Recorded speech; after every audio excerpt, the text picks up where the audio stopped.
ಮೈಸೂರಿನ ಖಾಸಗಿ ಸಂಸ್ಥೆಯ ಇಂಜಿನಿಯರ್ ನೌಕರರೊಬ್ಬರು ಹುಟ್ಟೂರಿಗೆ ಸ್ವಂತ ಖರ್ಚಿನಿಂದ ಗ್ರಂಥಾಲಯ ನಿರ್ಮಾಣಕ್ಕೆ ಮುಂದಾದ ಹಳೆ ವಿದ್ಯಾರ್ಥಿ ಬಿವೈ ಸುನಿಲ್.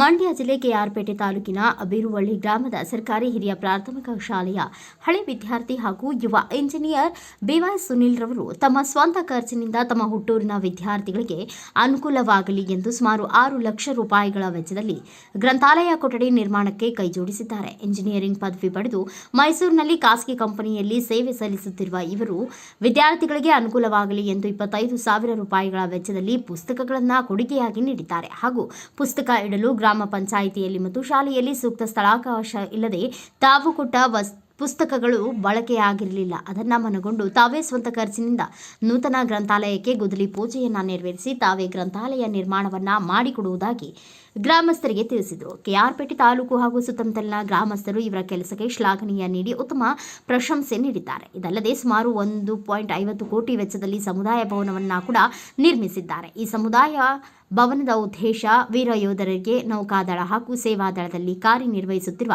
ಕುಟುಂಬದ ಸದಸ್ಯರು ಯಾವುದೇ ಶುಭ ಕಾರ್ಯಗಳನ್ನು ಮಾಡಲು ಉಚಿತವಾಗಿ ನೀಡುತ್ತಿದ್ದೇವೆ. ಇದಕ್ಕೆ ನನಗೆ ಸಹಕಾರ ನೀಡುತ್ತಿರುವ ನಮ್ಮ ತಂದೆ ತಾಯಿ ಹಾಗೂ ನಮ್ಮ ಶ್ರೀಮತಿ ಮತ್ತು ಅವರ ಕುಟುಂಬದ ವರ್ಗದವರು ಸಹಕಾರ ನೀಡುತ್ತಿದ್ದಾರೆ ಎಂದು ಕೊರೋನಾ ಸಮಯದಲ್ಲಿ ಅಲ್ಲಿ ನಿರಾಶ್ರಿತರಿಗೆಲ್ಲ ಸಹಾಯ ಮಾಡಿದ್ರೆ ಅಂತ ಗೊತ್ತಾಗಿದೆ. ಯಾವ ರೀತಿ ನಿರಾಶ್ರಿತರಿಗೆ ಸಹಾಯ ಮಾಡಿದೆ ಸರ್ ಕೊರೋನಾ ಟೈಮಲ್ಲಿ? ಸರ್, ಕೊರೋನಾ ಟೈಮ್ ಜೊತೆಗೆ ಆ ವರ್ಷ ಅತಿ ಹೆಚ್ಚು ಮಳೆಯಾಗಿತ್ತು. ನಮ್ಮ ಭಾಗಕ್ಕೆ ಕಬ್ಬನ್ನ ಕಡಿಯೋದಕ್ಕೆ ಬಳ್ಳಾರಿಯಿಂದ ಬ್ಯಾಚ್ಗಳ ಮುಖಾಂತರ ಬರ್ತಾರೆ. ಅವ್ರುಗಳು ಗ್ಯಾಂಗ್ ರೀತಿ ಇಲ್ಲಿ ನಮ್ಮಲ್ಲಿ ವಾಸ ಮಾಡ್ತಾ ಇರ್ತಾರೆ. ಅವರ ಪರಿಸ್ಥಿತಿಯನ್ನ ನೋಡಿ ಅಲ್ಲಿ ನಮ್ಮ ಗ್ರಾಮಕ್ಕೆ ಬಂದಂತ ಕಬ್ಬು ಕಡಿಯೋ ಎಲ್ಲಾ ಬ್ಯಾಚ್ನವ್ರಿಗೆ ಪ್ರತಿಯೊಬ್ಬರಿಗೂ ಅವ್ರ ಹತ್ರನೇ ಹೋಗಿ ಒಂದು ತಿಂಗಳಿಗೆ ಅವ್ರಿಗೆ ಏನು ಫುಡ್ ಕಿಟ್ ಬೇಕು ಅಂತ ಅವರನ್ನೇ ಕೇಳಿ ಅಲ್ಲಿ ಇದ್ದಂತ ಎಲ್ಲರಿಗೂ ನಾನು ಫುಡ್ ಕಿಟ್ಗಳನ್ನ ಕೊಟ್ಟಿದ್ದೇನೆ. ಮತ್ತೆ ನಮ್ಮ ಶಾಲಾ ಮಕ್ಕಳುಗಳಿಗೆ ನಾನು ಬ್ಯಾಗ್ಗಳನ್ನ ವಿತರಣೆ ಮಾಡಿದ್ದೇನೆ. ಮತ್ತೆ ನಮ್ಮ ಹೈಸ್ಕೂಲ್ ನಲ್ಲಿ ಓದ್ತಾ ಇರುವಂತ ಮಕ್ಕಳುಗಳಿಗೆ ಎಲ್ಲಾ ಮಕ್ಕಳುಗಳಿಗೆ ಇಂಗ್ಲಿಷ್ ಇಂದ ಕನ್ನಡ ನಿಘಂಟು DK ಭಾರದ್ವಾಜ್ ಡಿಕ್ಷನರಿಗಳನ್ನ ನಾನು ನೀಡಿದ್ದೇನೆ. ಸರ್, ಈಗ ಇಷ್ಟೆಲ್ಲ ಸಹಾಯ ಮಾಡ್ತೀರಾ, ತಮಗೆ ಲಾಸ್ಟ್ ಏನು ಅಜೆಂಡಾ ಇದೆ?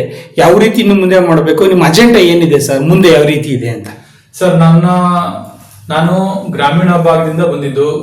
ನಾನು ಅಲ್ಲಿಂದ ಇಲ್ಲಿವರೆಗೆ ನಾನು ತಲುಪಿದ್ದೀನಲ್ಲ, ನಾನು ನಡೆದು ಬಂದಂತ ನಾನು ಪಟ್ಟಂತ ಕಷ್ಟಗಳು, ಹಲವಾರು ಸವಾಲುಗಳನ್ನು ನಾನು ಎದುರಿಸಿ ಬಂದಿದ್ದೇನೆ. ಕೊನೆಗೆ ನನ್ಗರಿವಾಗಿರೋದಿಷ್ಟೇ, ನಾನು ಈ ಮಣ್ಣಲ್ಲಿ ಹುಟ್ಟಿರೋದೇ ಒಂದು ನನ್ನ ಪುಣ್ಯ. ನಾನು ಇರೋವರೆಗೂ ತಾಯಿ ಭುವನೇಶ್ವರಿ ಸೇವೆಯನ್ನ ನಿರಂತರವಾಗಿ ಯಾರಿಂದ. ಸರ್, ನಮಸ್ತೆ ಸರ್. ನಿಮ್ಮ ಹೆಸರು? ಸರ್, ನನ್ನ ಹೆಸರು ಸುನಿಲ್ ಬಿವೈ ಅಂತ ಹೇಳಿ. ನಮ್ಮ ತಂದೆ ಹೆಸರು BC ಯತಿರಾಜು. ಮೂಲತಃ ತಾವು ಯಾವ ಉದ್ಯೋಗದಲ್ಲಿ ಇದ್ದೀರಾ ಸರ್ ನೀವು? ಸರ್, ನಾನು ವಿದ್ಯಾಭ್ಯಾಸ ಬಂದು BE ಮೆಕ್ಯಾನಿಕಲ್ ಇಂಜಿನಿಯರ್. ನಾನು ಮೈಸೂರಿನ ಒಂದು ಖಾಸಗಿ ಕಂಪನಿಯಲ್ಲಿ ಸೇವೆಯನ್ನು ಸಲ್ಲಿಸ್ತಾ ಇದ್ದೀನಿ. ಸರ್, ಈಗ ಸಮಾಜ ಸೇವೆಗೆ ತಾವು ದಾಪಕಾಲ್ ಹಾಕಿದ್ದೀರಾ. ಹೇಗೆ ಸಮಾಜ ಸೇವೆ ಮಾಡಬೇಕು ಅಂತ ತಾವು ಅಂದ್ಕೊಂಡ್ರಿ ಸರ್ ತಾವು? ಸರ್, ನಾನು ಮೂಲತಃ ರೈತನ ಮಗ ಹಾಗೂ ನಾನು ಹುಟ್ಟಿ ಬೆಳೆದಂಥದ್ದು ಒಂದು ಹಳ್ಳಿಯಲ್ಲಿ. ನಾನು ಗ್ರಾಮೀಣ ಭಾಗದಲ್ಲಿ ಓದಿದ್ದು ಮತ್ತೆ ಕನ್ನಡ ಮಾಧ್ಯಮದಲ್ಲೇ ಓದಿದ್ದು. ನಾನು ನಡೆದು ಬಂದಂತ ದಾರಿಯನ್ನ ನಾನು ಮರಿಬಾರದು ಅಂತೇಳಿ ನಾನು ಪಟ್ಟಂತ ಕಷ್ಟಗಳನ್ನ ನಾನು ಎದುರಿಸಿದಂತ ಸವಾಲುಗಳನ್ನ ಮುಂದೆ ನಮ್ಮ ಭಾಗದಲ್ಲಿ ಯಾರು ಬರ್ತಾರೆ ಅವ್ರಿಗೆ ನನ್ನ ಕೈಲಾದಂತ ಒಂದು ಸೇವೆಯನ್ನ ಮಾಡಬೇಕು ಅಂತ ನಾನು ತೀರ್ಮಾನ ಮಾಡಿಕೊಂಡು ಕಳೆದ ಒಂದು 5-6 ವರ್ಷದಿಂದ ಈ ಸೇವೆಯನ್ನ ಸಲ್ಲಿಸ್ತಾ ಬರ್ತಾ ಇದ್ದೀನಿ. ಈಗ ತಮ್ಮ ಬೀರುವಳ್ಳಿ ಗ್ರಾಮದಲ್ಲಿ ಯಾವ ರೀತಿ ತಾವು ಸೇವೆಯನ್ನ ಪ್ರಾರಂಭಿಸಿದ್ರ ಸರ್? ಸರ್, ನಾನು ಮೊದಲನೆಯಾಗಿ ಸೇವೆಯನ್ನ ಸಲ್ಲಿಸಿದ್ದು,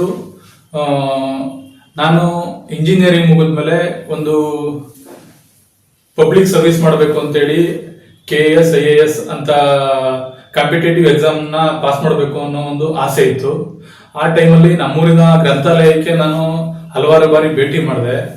ಆವಾಗ ಅಲ್ಲಿ ಗ್ರಂಥಾಲಯದ ವ್ಯವಸ್ಥೆ ಚೆನ್ನಾಗಿರ್ಲಿಲ್ಲ. ನನ್ನ ಹುಟ್ಟಿದ ಹಬ್ಬದ ದಿನ ನಾನೇನು ಇವತ್ತು ಕಾರ್ಯಕ್ರಮಗಳನ್ನು ಅಂದ್ಕೊಂಡಿದ್ದೆ ಅದನ್ನ ಯಶಸ್ವಿಯಾಗಿ ನಡೆಸ್ಕೊಡೋದ್ರಲ್ಲಿ ನಮ್ಮ ಆತ್ಮೀಯರಾದಂಥ ನಮ್ಮ ಗ್ರಾಮದ ಮುಖಂಡರಾದಂಥ ಎಲ್ಲರೂ ಮತ್ತು ಎಲ್ಲ ಶಿಕ್ಷಕರು, ಎಲ್ಲ ವಿದ್ಯಾರ್ಥಿಗಳು ಕೂಡ ಇವತ್ತು ಪಾಲ್ಗೊಂಡಿದ್ರು ಮತ್ತು ಯಶಸ್ವಿಯಾಗಿ ನಡೆಸ್ಕೊಂಡಿದ್ದಾರೆ.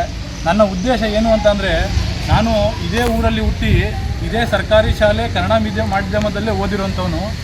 ಇಲ್ಲಿನ ಓದುವಂಥ ಮಕ್ಕಳಿಗೆ ಏನು ಕಷ್ಟ ಇತ್ತು ಅಂತ ನಾನು ನೋಡಿದ್ದೆ. ನಾನು ಅವತ್ತು ಒಂದು ಬ್ಯಾಗ್ ತೆಗೆಸ್ಕೊಳ್ಬೇಕಾದ್ರೆ, ಒಂದು ಡಿಕ್ಷನರಿ ತೆಗೆಸ್ಕೊಳ್ಬೇಕಾದ್ರೆ ನಮ್ಮ ತಂದೆ ಕೈಲಿ ನಾನು ಎಷ್ಟು ಕಷ್ಟಪಟ್ಟಿದ್ದೆ ಅನ್ನೋದು ನನಗೆ ಗೊತ್ತು. ಅದನ್ನು ನಾನು ಅರ್ಥಿಸ್ಕೊಂಡು ನಾನು ನಮ್ಮ ಗ್ರಾಮಕ್ಕೆ ಏನಾದರೂ ಒಂದು ಮಾಡಬೇಕು, ನಾನೊಂದು ಚಿಕ್ಕದಾಗಾದರೂ ಆಸರೆ ಆಗಬೇಕು ಅಂತ ಸಣ್ಣ ಪುಟ್ಟ ಕೆಲಸಗಳನ್ನು ಮಾಡ್ತಾಯಿದ್ದೀನಿ. ನೀವೆಲ್ಲ ಇಷ್ಟು ಪ್ರೋತ್ಸಾಹ ಕೊಡ್ತಿರೋದು ನನಗೆ ತುಂಬ